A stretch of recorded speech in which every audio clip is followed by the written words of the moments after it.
Σε έναν αυλήν ζουνε δύο κατούδια. Ο μικρόν πιάν τα πεντικούδια, ο τρανών εν κι άλλο γνωστικός. Κι άλλο έξυπνος και σοβαρός. Μίαν ετσέτεψαν επί συναυλήν. Ο τρανών λέει, έλα ένα βράδυ για φαΐν. Να μη πάει με τα εύκαιρα τα χέρια ο μικρόν, πάει και κρατήσει τα δόντια πεντικών.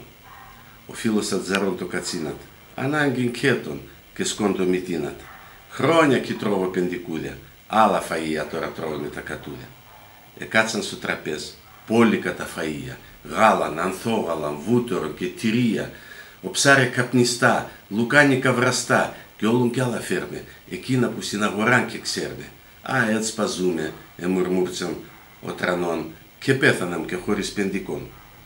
Ο τρανών στην αποθήκη φύλακας δουλεύει. Τρώει, γουρζουλιάεται και χρήμαν και χαρτσεύει.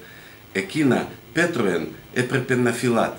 Όλον το τραπέζι τον εξελψισμάτ. Εγώ θα έλεγα πως ξύλων θέλουν τα κατούδια που τρώνε λουκάνικα αντί για πεντικούδια.